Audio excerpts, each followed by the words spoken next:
तो मेरे भाई सबसे कम उम्र 10वीं लेवल पर आप यहाँ पर भारत सरकार में जितनी भी पारामिलिट्री फोर्सेस होती हैं उन सभी में कांस्टेबल लेवल पर आपका मेरे भाई नियुक्ति होता है। सबसे पहले बात करते हैं एसएससी जीडी एग्जाम 2026 को लेकर के।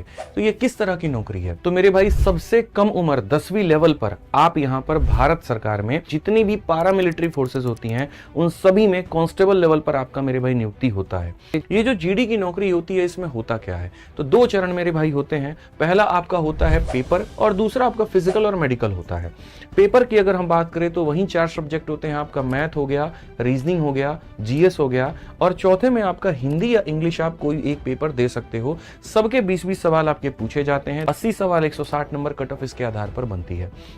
कुल मिलाकर के 1 घंटे की ये परीक्षा होती है, ऑनलाइन माध्यम से होता है। जब आप इसको क्वालिफाई करते हैं तो आप अगले चरण में जाते हैं। फिजिकल एंड्योरेंस टेस्ट में मेरे भाई जो लड़के होते हैं उनको 5 किलोमीटर भागना होता है 24 मिनट के अंदर में, और जो लड़कियां होती हैं उनको 1.6 किलोमीटर भागना है 8.5 मिनट में। तो फिर उसके बाद आपका होता है फिजिकल स्टैंडर्ड टेस्ट यानी शरीर का माप। आपका 170 सेंटीमीटर मेल के लिए हाइट चाहिए और महिलाओं की जो हाइट चाहिए वो 157 की चाहिए। और हाइट के साथ साथ में सीना भी चाहिए होता है। महिलाओं के लिए चेस्ट एक्सपेंशन का कोई ऐसा प्रावधान नहीं होता, लेकिन लड़कों के लिए होता है। नॉर्मल सीना 80 हो और जब तुम सांस लेते हो तो 5 सेंटीमीटर वो फूल जाना चाहिए यानी 85 हो जाना चाहिए। तो जीडी को अगर आपको फर्स्ट अटेम्प्ट में क्लियर करना है तो सबसे पहले आपको ये 4 स्टेप का फॉर्मूला अपनाना पड़ेगा, जिसमें सबसे पहला मेरे भाई होता है अपने कंसेप्ट को क्लियर करना।